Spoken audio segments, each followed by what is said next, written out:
Shalom, selamat malam Bapak Ibu yang terkasih. Di tengah minggu ini, walaupun mungkin banyak hal yang harus kita lakukan, mungkin kita cukup lelah, atau hati kita sedang gundah gulana dengan berita yang kita dengar, dengan banyak hal kabar-kabar yang kita dengar. Atau mungkin ada hal-hal yang membuat kita kecewa kepada Tuhan. Saudara, mari malam hari ini kita sejenak datang teduh di hadapan Tuhan. Mari saudara ambil posisi yang baik. Kita mau bersekutu dengan Allah kita. Allah merindukan kita untuk berjumpa dengannya, bersekutu dengannya, menikmati hadiratnya.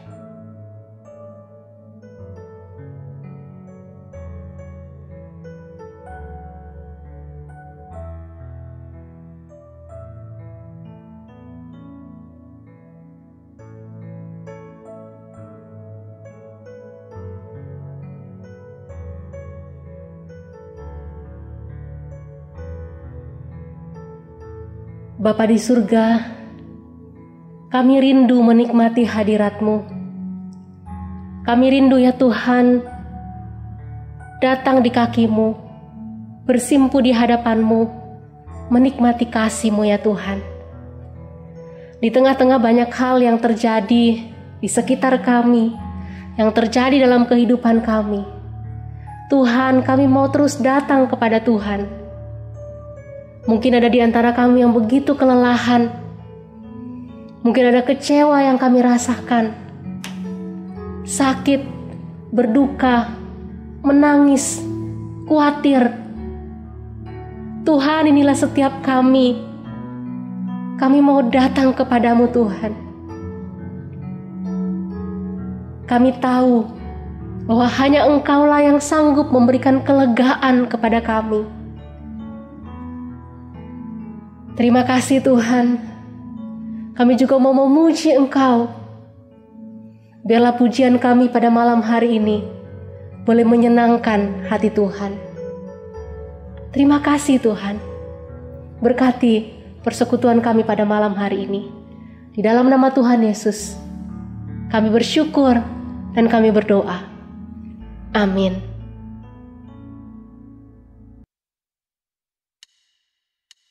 Bapak Ibu yang dikasihi Tuhan, semua yang terjadi dalam kehidupan kita tentunya ada dalam kontrol Tuhan. Mari kita meminta kepada Tuhan untuk mengajari kita selalu bersyukur karena rencana Tuhan indah bagi kita. Mari kita naikkan pujian ini. Bapa Surgawi, ajarku mengenal betapa dalamnya kasih-Mu bagiku.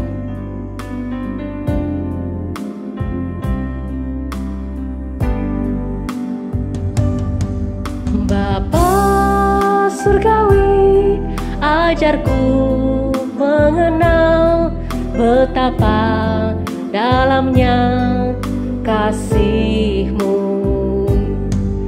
Bapa Surgawi, buatku mengerti betapa kasih-Mu padaku. Semua yang terjadi di dalam hidupku, ajarku menyadari Kau selalu sertaku. Beri hatiku selalu bersyukur padamu, karena rencana-Mu indah bagiku.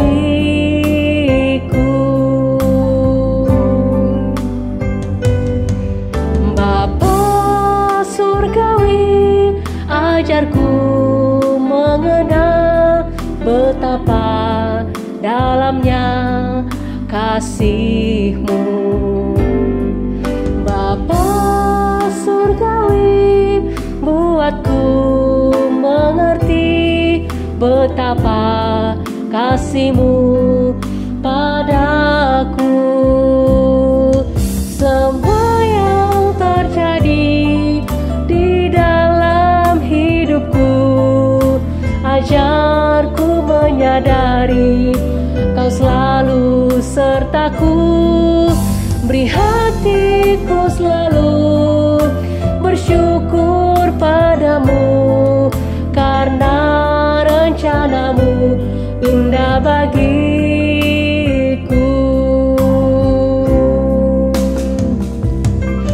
Semua yang terjadi di dalam hidupku, ajarku menyadari Kau selalu sertaku.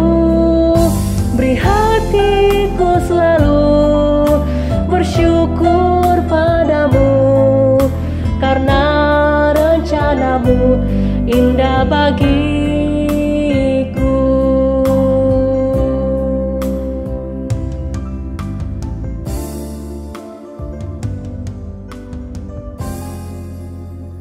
Bapak Ibu yang dikasih Tuhan, mari bersama-sama kita berdoa. Yang pertama, mari kita berdoa untuk pemimpin-pemimpin gereja di Indonesia, ketua-ketua sinode, gembala-gembala. Doakan agar Tuhan memberikan hikmat dan hati yang takut akan Tuhan kepada mereka untuk memimpin setiap gereja, menjalankan apa yang menjadi kehendak Tuhan bagi gereja. Doakan untuk kesatuan gereja-gereja di Indonesia melalui PGTI, melalui PGI dan PGTI, agar terlibat aktif untuk menjadi berkat secara luas di Indonesia, terutama di masa-masa sulit ini. Mungkin Tuhan sedang menitipkan pelayanan atau program yang harus dilakukan untuk menjadi berkat di bangsa ini. Kiranya Tuhan menyatakannya dan para pemimpin boleh menangkap visi dari Tuhan. Mari kita berdoa bersama-sama. Bapa di surga, kami berdoa untuk pemimpin-pemimpin gereja di Indonesia, baik itu gembala-gembala, ketua-ketua sinode, hamba-hamba Tuhan yang melayani sebagai pemimpin di gereja, di yayasan Kristen. Tuhan, kami berdoa berikanlah hikmat-Mu kepada mereka untuk menangkap visi Tuhan, menangkap hati Tuhan, untuk Tuhan pakai mereka menyatakan akan kasih-Mu melalui gereja, melalui yayasan yang Tuhan tempatkan mereka berada. Berikanlah mereka hati yang takut akan Tuhan. Kami berdoa Tuhan untuk kesatuan gereja-gereja di bawah naungan PGI dan PGTI. Tuhan, berikanlah kesatuan bagi gereja-gereja Indonesia untuk melaksanakan panggilan Tuhan menjadi berkat di tengah-tengah bangsa dan negara kami. Tuhan, mungkin Engkau menitipkan apa yang harus kami lakukan, apa yang harus dilakukan oleh gereja-gereja. Tuhan, bukakanlah dan berikan kami kesetiaan untuk melakukan panggilan itu. Secara khusus di tengah-tengah pandemi ini, supaya kehadiran gereja boleh terlihat nyata dan kasih Kristus boleh disaksikan, dirasakan oleh banyak orang. Terima kasih Bapa. Di dalam nama Tuhan Yesus kami berdoa. Amin. Yang kedua, mari kita berdoa untuk Sinode Gereja Kristus Yesus. Kita doakan untuk ketua sinode, untuk sekretaris, untuk BPMS, untuk seluruh hamba-hamba Tuhan yang melayani di Sinode GKY. Mari kita berdoa supaya Tuhan menolong mereka dalam pelayanan yang Tuhan percayakan. Mereka boleh melaksanakan agenda yang Tuhan titipkan bagi Sinode GKY untuk dikerjakan. Mari kita berdoa supaya Tuhan berikan mereka kepekaan untuk mendengar kehendak Tuhan. Mari kita berdoa untuk program-program yang sedang dijalankan di bawah Sinode GKY sehingga boleh berjalan dengan baik untuk membawa jemaat lebih dekat lagi kepada Tuhan. Mari kita berdoa. Bapa di surga, kami berdoa untuk Sinode GKY secara keseluruhan.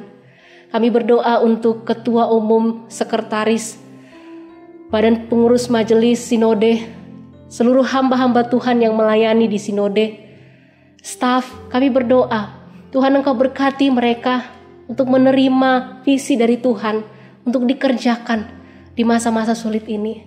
Tuhan, berikan mereka kesehatian, berikan mereka kepekaan untuk mendengar apa yang Tuhan ingin dikerjakan melalui Sinode GKY. Tuhan, kami berdoa untuk program-program yang sedang dilaksanakan ataupun yang masih direncanakan. Tuhan berkati melalui program-program yang dijalankan. Banyak jemaat-Mu yang dikuatkan dalam iman. Banyak jiwa yang dibawa kepada Tuhan. Dan banyak orang-orang ya Tuhan yang boleh melihat kasih Kristus melalui pelayanan yang dilakukan oleh Sinode GKY. Terima kasih Bapa. Inilah doa kami, di dalam nama-Mu kami berdoa. Amin. Selanjutnya, mari kita doakan untuk yayasan-yayasan yang ada di bawah Sinode GKY. Kita doakan untuk Gloria Mus yang bergerak di bidang musik, melatih orang-orang yang melayani dengan musik.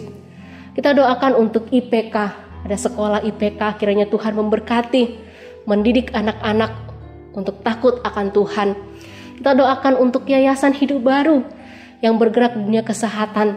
Mari kita berdoa, sungguh pelayanan yang sangat dibutuhkan di masa pandemi ini. Kiranya Tuhan memberikan hikmat kepada Yayasan Hidup Baru, menjadi berkat bagi banyak orang. Mari kita doakan untuk Yayasan Amanat Agung yang membawahi STT Amanat Agung. Kita berdoa supaya yayasan ini diberkati oleh Tuhan, mempersiapkan hamba-hamba Tuhan untuk melayani Tuhan. Kita doakan untuk Yayasan Gema Kasih Yobel, ada sekolah. Kita berdoa Tuhan berkati anak-anak yang dididik di sekolah ini, guru-guru, Tuhan menopang mereka.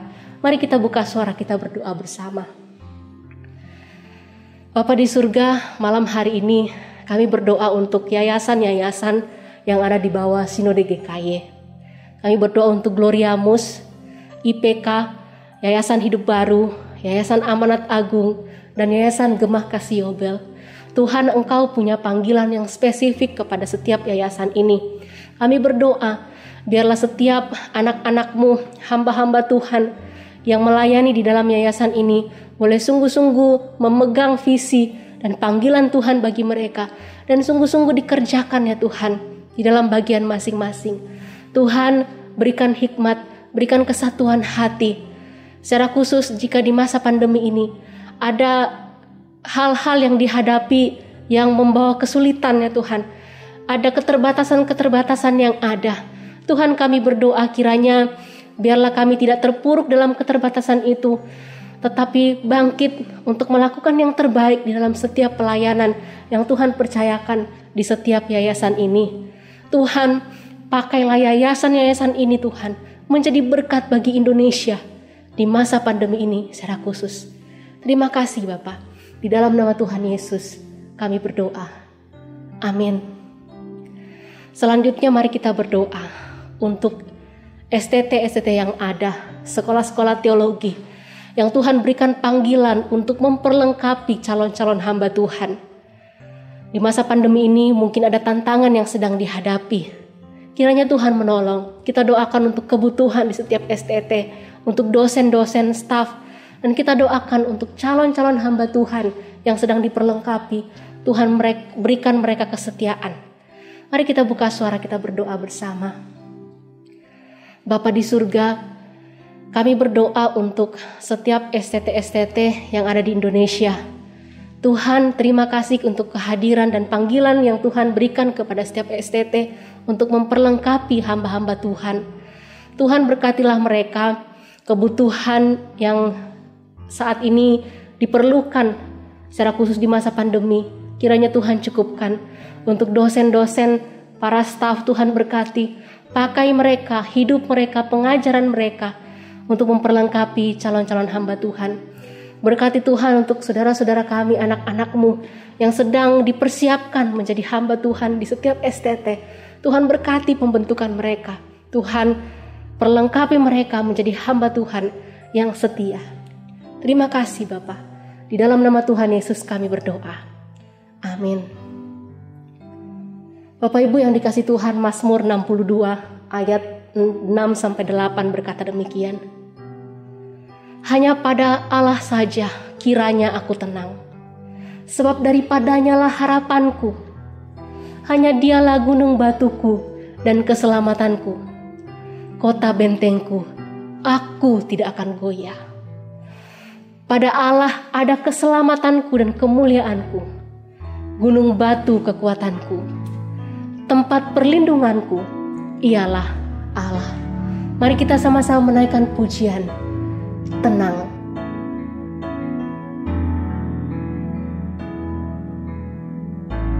Bapa, Kau mendengar seruan hatiku, tak pernah Kau lepaskan dari kasih-Mu. Lewat lembah kelam,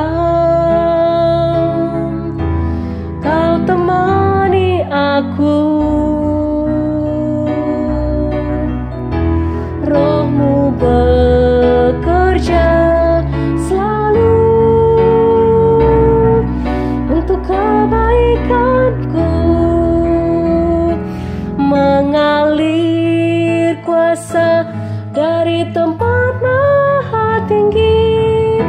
Bapa Kekal mulia, Kau hadir di sini, memulihkan hati, menyembuhkan yang terluka. Ku kan tenang bersama-Mu, Bapa. Mengalir kuasa dari tempat maha tinggi.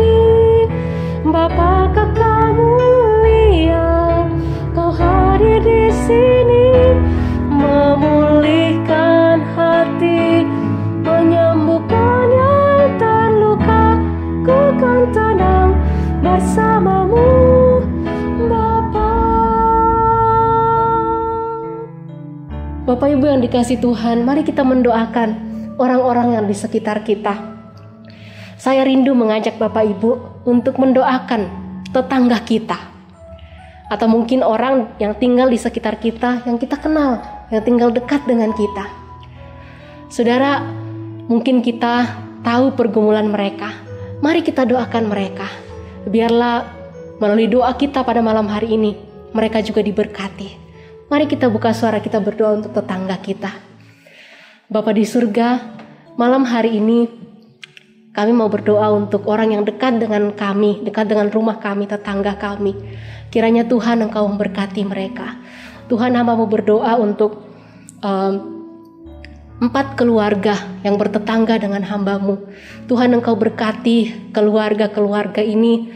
Ada yang sudah berumur ya Tuhan, ada yang anaknya bergumul karena masih kecil, yang sekolah, yang mencari pekerjaan. Di masa pandemi ini kiranya Tuhan menolong. Ada yang masih harus keluar karena bekerja. Tuhan, kiranya Tuhan menolong tetangga hamba-Mu. Tuhan berkati, biarlah di masa pandemi ini Tuhan tetap menjaga mereka. Tuhan tetap pelihara hidup mereka. Tuhan, mungkin ada pergumulan yang mereka sedang gumulkan di dalam keluarga. Tuhan dampingi, Tuhan sertai, Tuhan pelihara hidup mereka. Tuhan, biarlah interaksi hamba-Mu dengan mereka juga boleh menjadi sukacita tersendiri, saling menguatkan, saling memberi semangat di masa pandemi ini. Terima kasih Tuhan, hamba-Mu berdoa untuk keluarga-keluarga yang menjadi tetangga. Terima kasih Tuhan, di dalam nama Tuhan Yesus kami berdoa. Amin. Saudara, mari kita doakan untuk jemaat GKI Kebenaran Baru. Jika Bapak Ibu saat ini mungkin ada dalam satu komisi, atau menjadi pengurus di bidang, atau mungkin di dalam GF, pelayanan sebagai majelis, sebagai pengurus, mari kita doakan rekan pelayanan kita. Kalau Bapak Ibu terlibat di komisi-komisi, mari doakan komisi Bapak Ibu, tempat di mana Bapak Ibu bertumbuh. Doakan supaya tempat itu, wadah yang Tuhan berikan, menjadi tempat di mana kita bertumbuh, saling menguatkan. Dan mari kita saling mendoakan. Mari kita berdoa. Bapa di surga, hamba-Mu bersyukur Tuhan tempatkan untuk melayani bersama dengan rekan-rekan di bidang ibadah. Tuhan, terima kasih untuk kesatuan hati yang Tuhan berikan bagi kami di tim ibadah. Tuhan berkati, berikan kesatuan hati kepada kami. Hamba-Mu berdoa untuk setiap mereka yang melayani bersama-sama dengan hamba-Mu. Tuhan berkati mereka, kerohanian mereka, usaha pekerjaan mereka. Tuhan jaga kesehatan mereka. Hamba-Mu juga berdoa untuk bersama dengan pengurus-pengurus Komisi Pemuda. Tuhan, terima kasih untuk semangat melayani Tuhan yang Tuhan berikan kepada kami bersama-sama. Tuhan berkati anak-anak-Mu di dalam kuliah mereka, di dalam pekerjaan mereka. Tuhan, berikan berkat-Mu bagi mereka. Pakai juga mereka Tuhan untuk jadi berkat di tengah-tengah pelayanan, di tengah-tengah pekerjaan. Berkati orang tua mereka, ada yang terpisah jauh dengan orang tua. Tuhan pelihara mereka. Terima kasih Bapa, Hamba-Mu menyerahkan rekan-rekan pelayanan bersama-sama di dalam anugerah Tuhan. Di dalam nama Tuhan Yesus kami berdoa. Amin. Saudara, mari kita mendoakan jika ada jemaat yang kita tahu sedang sakit atau sedang bergumul. Mari kita datang mendoakan mereka dan kita juga bawa pergumulan pribadi kita. Mari kita berdoa. Bapa di surga, kami mau berdoa untuk jemaat-jemaat-Mu yang sedang sakit, baik yang karena COVID atau dengan penyakit yang lain. Tuhan, kuatkanlah mereka Tuhan. Berikanlah kesembuhan kepada mereka. Biarlah di masa-masa sakit mereka tetap merasakan kasih Tuhan yang senantiasa hadir, memeluk, mendampingi mereka. Tuhan berkati setiap jemaat-Mu yang sedang dalam pergumulan mereka masing-masing. Tuhan, dampingi, berikan kekuatan, hikmat daripada Tuhan untuk menjalani kehidupan ini dengan takut akan Tuhan. Terima kasih Bapa. Di dalam nama Tuhan Yesus kami berdoa. Mengalirlah kuasa dari tempat maha tinggi, Bapa kekal mulia, Kau hadir di sini, memulihkan hati, menyembuhkan yang terluka. Ku kan tenang bersama-Mu Bapa.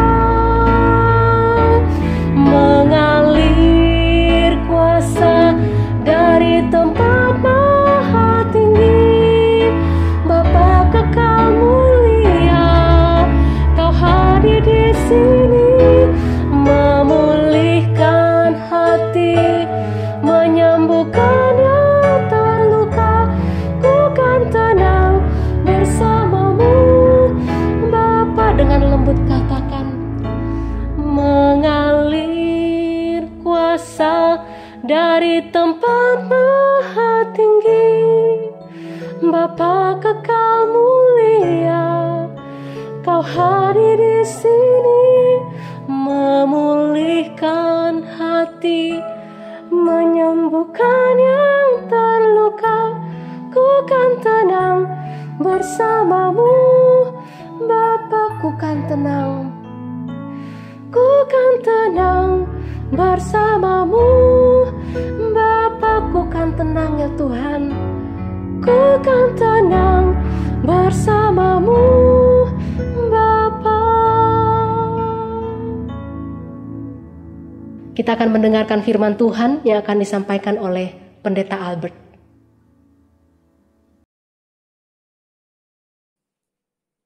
Mari kita berdoa. Bapa kami yang kami kenal dan panggil di dalam nama Tuhan kami Yesus Kristus. Kami bersyukur ya Tuhan bahwa saat ini jemaat-Mu kami telah berkumpul dan mengadakan ibadah doa. Tiba saatnya kami akan merenungkan sabda Tuhan. Bersabdalah ya Tuhan, kami siap untuk mendengarkannya. Pakailah hamba-Mu yang berbicara. Urapi dia. Jadikanlah dia saluran berkat-Mu kepada kami pada saat ini. Di dalam nama Tuhan Yesus kami berdoa. Amin.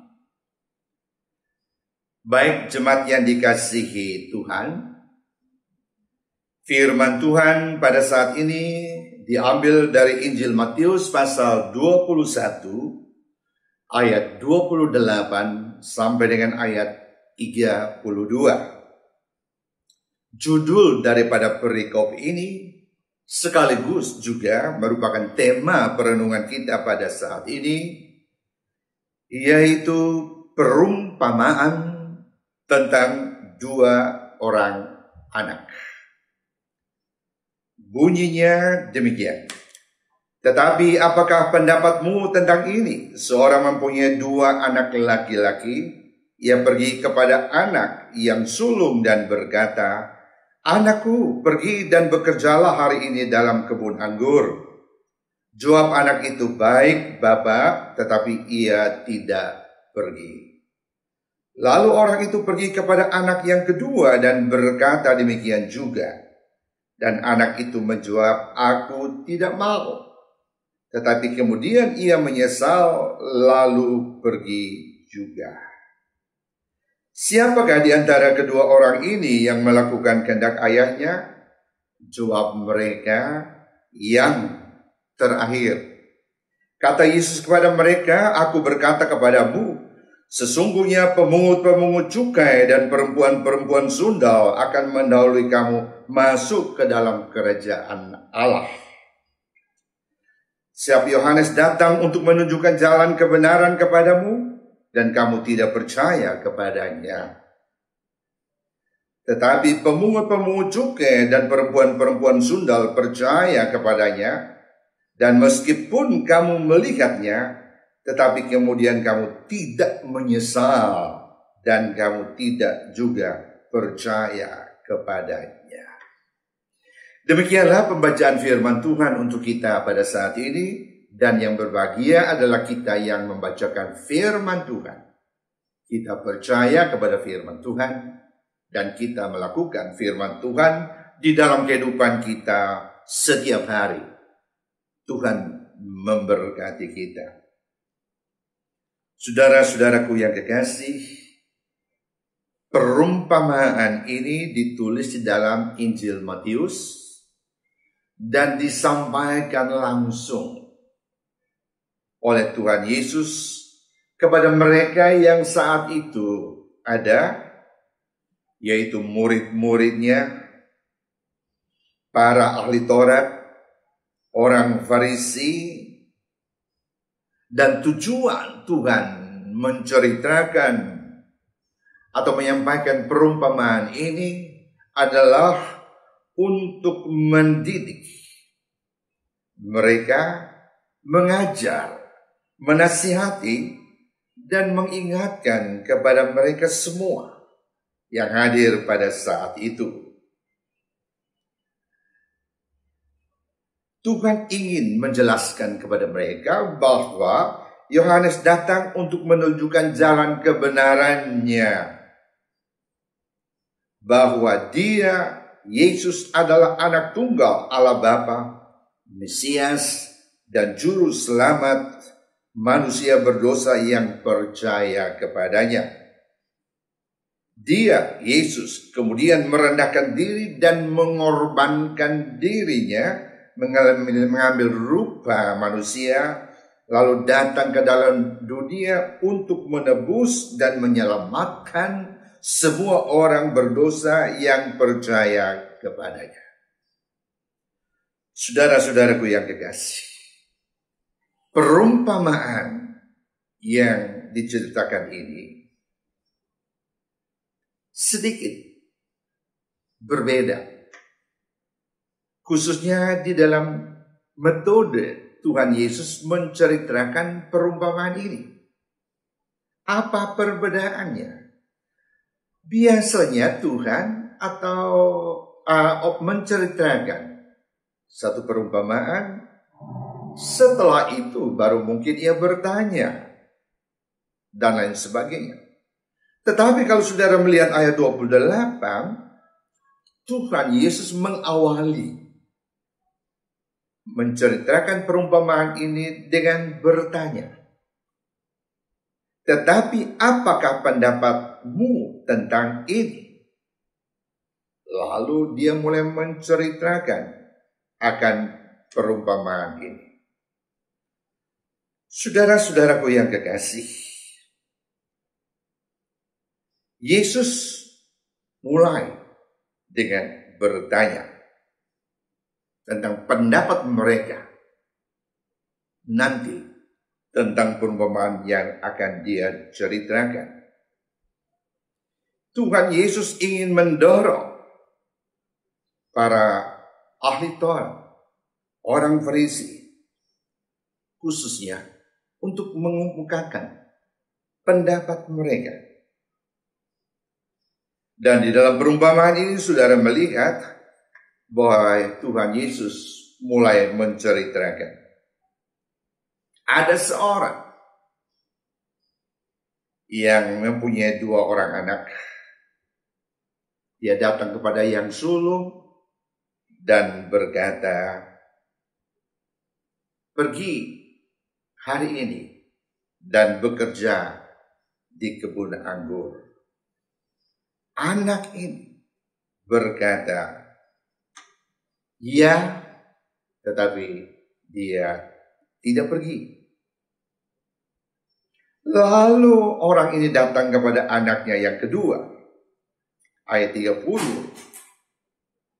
Dan dia berkata yang sama. Dan anak itu menjawab, "Tidak." Tetapi akhirnya dia pergi. Saudara-saudaraku yang kekasih, kalau kita melihat di dalam cerita ini, anak yang pertama, anak sulung, berkata mau, tetapi akhirnya dia tidak pergi. Anak yang kedua, dia berkata tidak mau, tetapi akhirnya dia pergi. Saudara-saudaraku yang kekasih, pada waktu ayah ini mendengar jawaban anak yang pertama atau anak sulung, mungkin saat itu dia merasa senang, tetapi akhirnya dia merasa kecewa karena anak ini tidak melakukan sesuai dengan apa yang dia katakan. Tetapi anak yang kedua, dia berkata tidak. Jawaban yang mungkin sangat menyakiti hati ayahnya. Tetapi kemudian saya percaya hati bapak menjadi penuh sukacita. Kenapa? Karena anak ini, walaupun tadi dia berkata tidak mau, tetapi akhirnya dia pergi. Karena setelah dia berkata tidak mau, Alkitab berkata dia menyesal. Lalu ia pergi bekerja di kebun anggur. Saudara-saudaraku yang kekasih, sesuatu yang bisa kita petik daripada peristiwa ini adalah banyak orang seperti anak yang pertama, yaitu anak sulung, mengungkapkan sesuatu yang menyenangkan hati bapaknya. Mungkin mengungkapkan janji-janji yang menyenangkan bapak yang mendengar. Tetapi setelah itu, dia tidak melaksanakan sesuai dengan apa yang dia katakan itu, atau yang ia janjikan itu. Saudara-saudaraku, di sini kita melihat Tuhan begitu pandai. Tuhan begitu indah caranya di dalam mendidik, mengajar kepada orang yang mendengarkan. Jelas tujuan daripada perumpamaan ini, khususnya Tuhan menceritakan bagaimana seorang ayah datang kepada anak sulung. Dan anak sulung ini sebenarnya menggambarkan, mewakili akan para ahli-ahli Taurat, orang-orang Farisi pada saat itu. Mereka secara agama taat kepada hukum Taurat.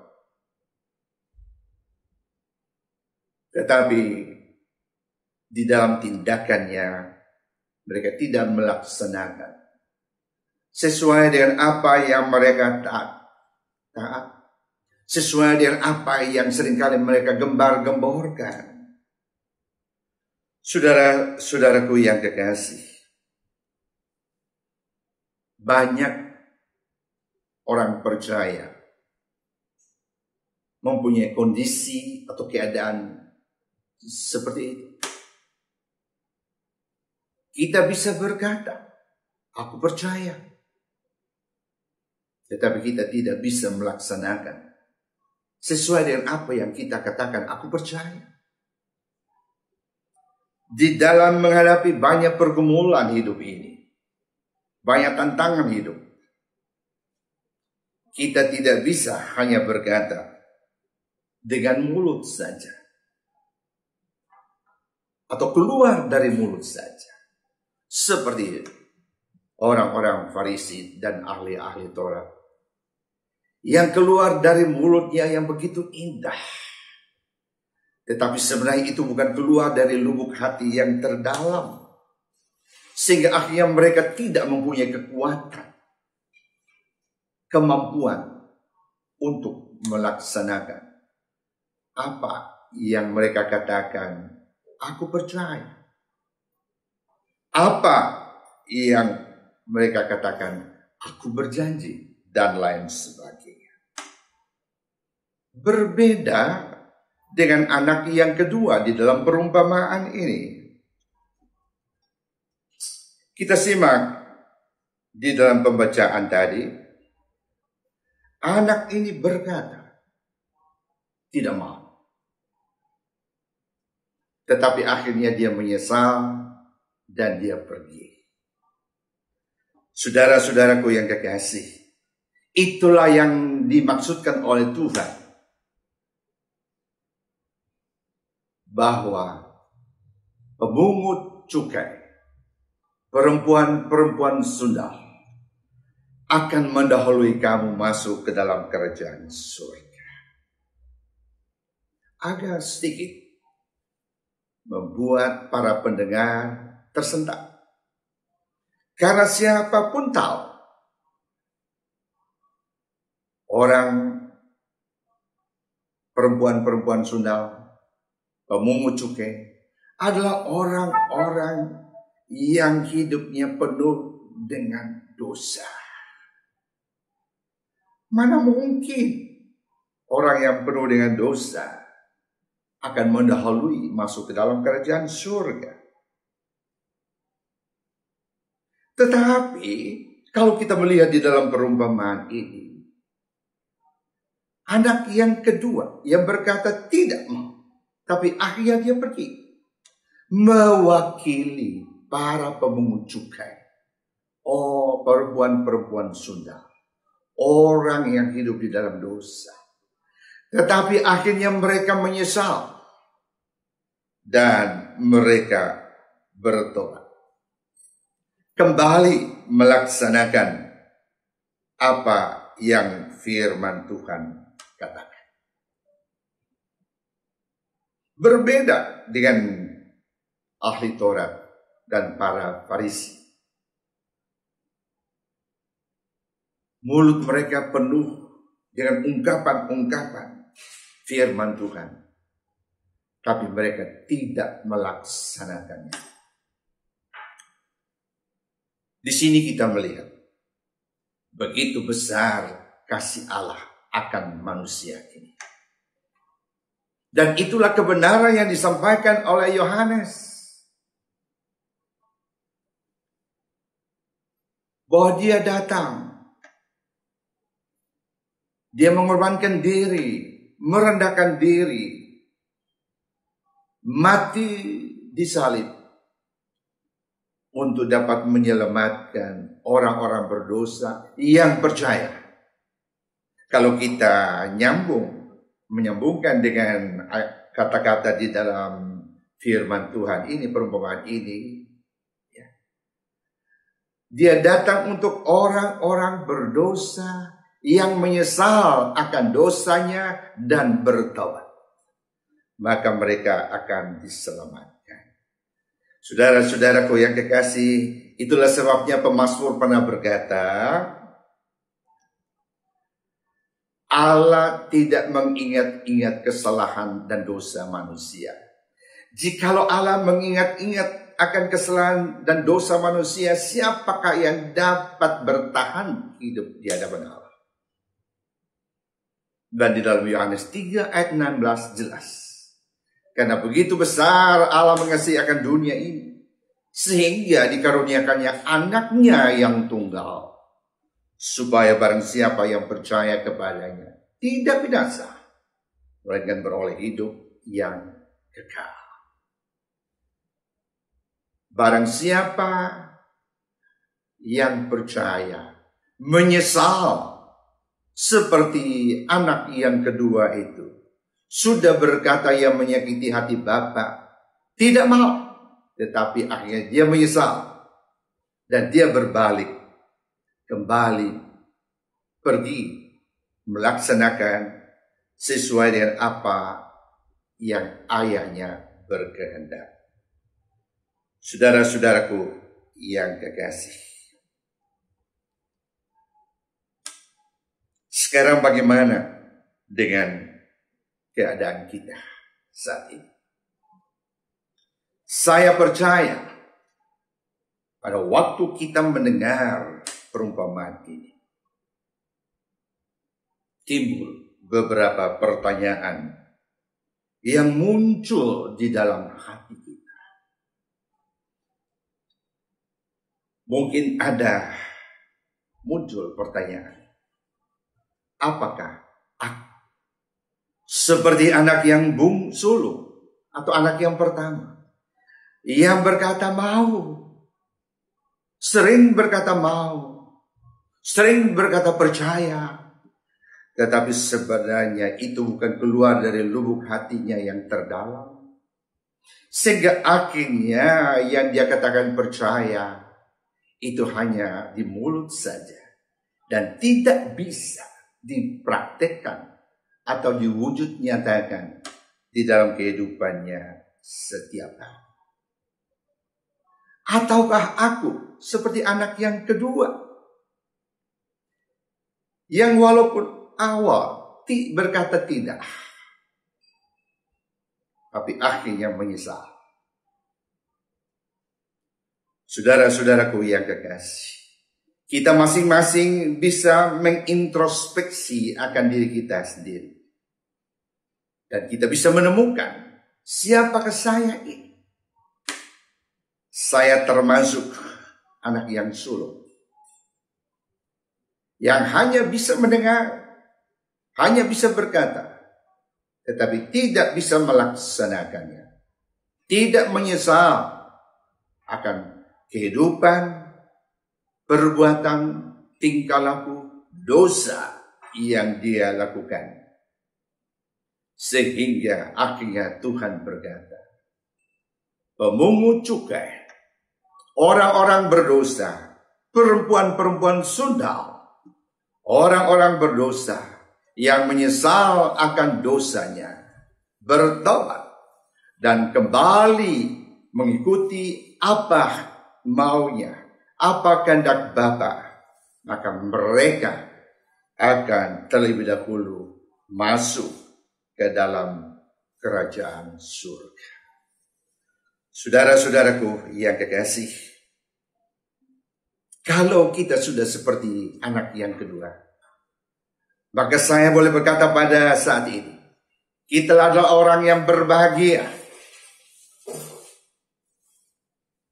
Orang yang berbahagia adalah orang yang mengalami pertobatan dengan sepenuh hati dan segenap jiwa, dan mengaku bahwa Yesus Tuhan adalah sumber dari segala sumber pengampunan, penebusan, keselamatan kita sepanjang masa.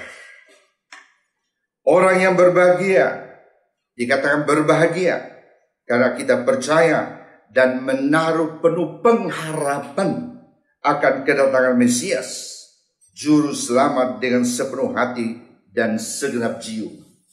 Sehingga kita siap berjalan paling depan untuk menyambutnya dengan sukacita. Karena Dia sudah menyediakan bagi kita upah besar di surga. Saudara-saudara jemaat yang dikasihi Tuhan, biarlah firman Tuhan yang kita dengarkan pada saat ini akan berbicara terus di dalam kehidupan kita. Akan menegur kalau kita tidak pernah menyesal akan semua kesalahan dan dosa kita. Dan akan memberikan pengharapan kalau kita menyesal akan semua perbuatan dan dosa-dosa kita. Karena itulah janji Tuhan. Mereka yang menyesal dan bertobat, mereka akan memiliki kerajaan surga. Tuhan memberkati kita. Amin. Mari jemaat sekalian, kita satukan hati, kita berdoa. Bapa kami di dalam surga, kami sudah mendengarkan sabda-Mu ya Tuhan.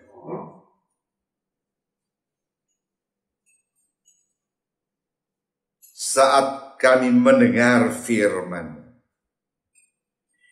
yang Engkau katakan melalui perumpamaan dua anak yang baru saja kami mendengarkan uraiannya. Tuhan, kami takut kalau kami seperti anak yang pertama, anak yang sulung. Bila kami mempunyai keadaan seperti itu,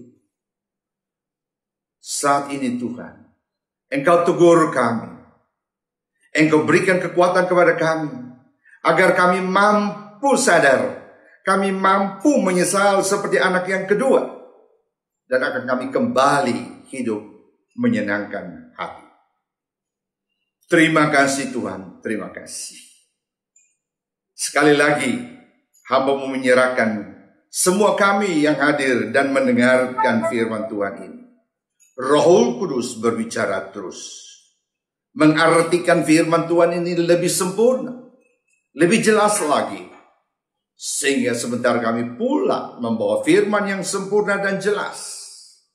Dan firman itu berkuasa untuk merubah akan kehidupan kami.